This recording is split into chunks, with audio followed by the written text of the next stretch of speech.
bicameralidad en el Congreso de la República. Yo ya di mi opinión, el tema pasa además por la elección de los congresistas, el perfil que un parlamentario debe de tener para ser elegido y ser parte de la representación nacional. Considero de que debe de haber dos polos, un debate político que pueden ser los diputados, un debate un tanto más reflexivo que lo puedan ser los senadores, con la finalidad de garantizar determinados proyectos de ley que garanticen el desarrollo económico, político, social de nuestro país. Pero para que nos den un tanto más de visos en ese sentido, ya se encuentra en línea telefónica José Chevasco, ex oficial mayor del Congreso de la República, que le damos las buenas tardes. ¿Cómo está, doctor Chevasco? Buenas tardes, bienvenido a Capital. ¿Qué tal? ¿Cómo estás, señor? Muy buenas tardes. ¿Qué tal, doctor Chevasco? Una cosa para que nuestros amigos oyentes, televidentes, nos puedan tener un mayor conocimiento. ¿Cómo funciona actualmente el Congreso y cómo sería si tuviera dos cámaras, doctor Chevasco? Mira, actualmente el Congreso es unicameral a raíz del golpe de Estado de 1992, en el que ya el Perú contaba con un Congreso bicameral.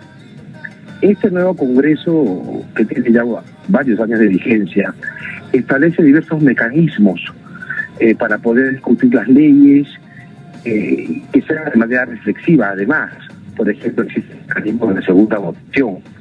¿Qué quiere decir la segunda votación? Quiere decir que una vez aprobado un proyecto de ley, este proyecto tiene que esperar durante una semana para que la población conozca el proyecto que se aprobó y los legisladores tengan un periodo de reflexión para antes de votar la segunda votación y con ello culminar el proceso legislativo, ¿no? Sin embargo, en la actualidad no se cumple este proceso de segunda votación. Con cifras oficiales les puedo decir, por ejemplo, que en el quinquenio pasado, cerca del 90% de proyectos de ley aprobados por el Congreso fueron dispensados de la segunda votación. Sin embargo, existen otras voces que dicen que el Congreso, en lugar de tener una cámara, debe tener dos. Porque la segunda cámara es más reflexiva, no es una cámara de senadores donde 30 personas estarían representando a todo el país, mientras que en la primera cámara, la Cámara de Diputados, estarían representadas las personas más jóvenes y representantes además de cada región. Entonces, esos dos modelos en realidad podrían hasta inclusive ser 3 cámaras o 4 cámaras, pero no importa el número de cámaras. Para que un Congreso sea eficiente tenemos que primero hacer que los parlamentarios sean eficientes. Entonces todo parte desde saber elegir a los candidatos al Congreso, ¿no? Esa es, digamos, una primera opinión. Claro, doctor, y yo coincido con usted, ¿no? Pero en nuestra legislación no hay mayores requisitos que permitan la elección, ¿no? Una mayoría de edad, digamos, tener el derecho a sufragio. ¿Y qué otros requisitos más, doctor? Que se me pase. Claro, que sea nacional. La Constitución no le obliga al candidato al Congreso a ni siquiera saber leer y escribir. Claro. No le obliga al congresista a tener una preparación técnica, académica, de manera que la calidad de las leyes salgan mejor. Entonces, antes que el Congreso esté discutiendo si nos conviene más una cámara o dos, tendrían que empezar por discutir a mejorar la calidad del candidato al Congreso. Así es, doctor. Así es. Entonces, algunos dicen que la segunda cámara tiene un propósito político. ¿Cuál es el propósito político de la segunda cámara?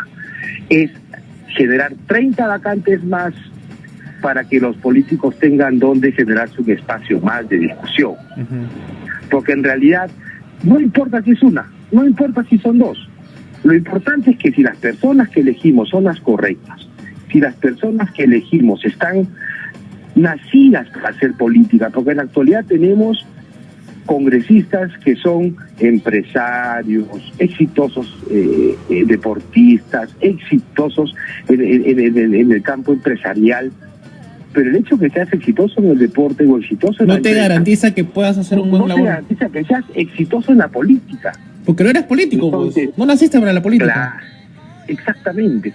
Entonces, al político que nace de los partidos políticos, que está formado para gerenciar el aparato del Estado, que está formado para poder decidir bien sobre políticas públicas, tiene que ser evaluado por el votante, pero también la ley tiene que exigirle ciertos requisitos.